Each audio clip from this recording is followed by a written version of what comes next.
Well,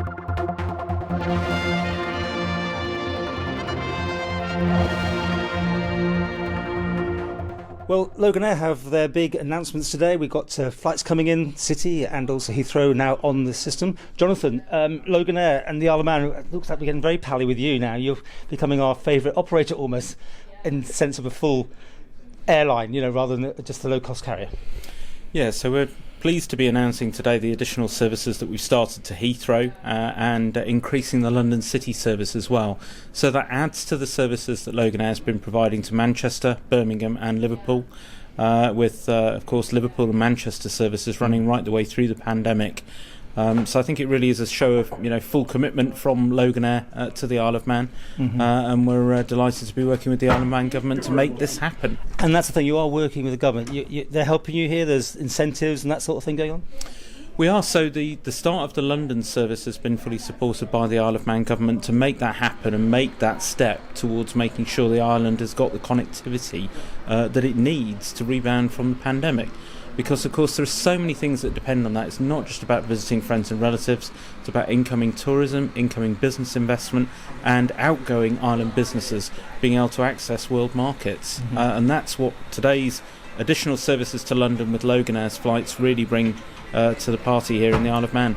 Now, you're a smaller, therefore maybe a friendlier airline. I'm just trying to think of something that happened the other day when the fog hit the EasyJet people, and it all went very wrong for them, allegedly, for a lot of people. I mean, you can maybe explain to me, what responsibilities do you have for passengers? And is it the same for everyone? How's it work out? Well, Loganair is the UK's largest regional airline, but as part of that, we've had a very long history of serving island communities, particularly in the Scottish Islands, where we've flown for 60 years now to the likes of Orkney, and only 50 years to Shetland, and 60 years to the Western Isles. So we do understand what it means around connectivity to and from islands.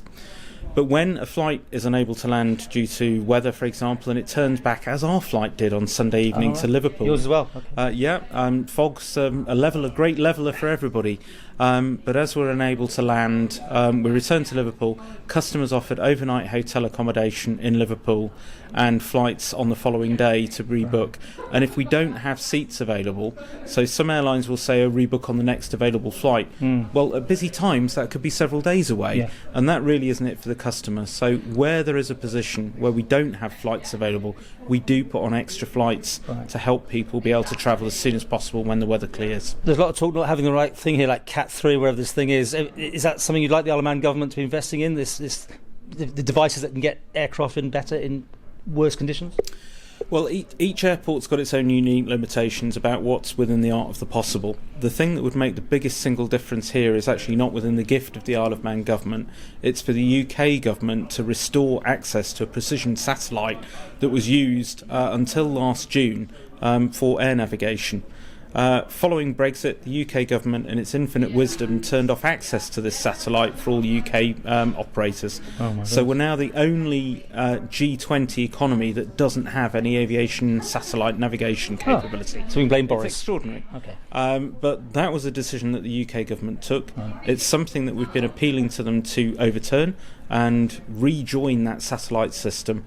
And that, while it won't give you an absolute guarantee on every occasion of being able to land, it will significantly improve the probability and the weather conditions within which we're able to operate safely, which of course is the first priority. I'm staggered with that answer. I mean, that is incredible. Going backwards is always a most weird thing.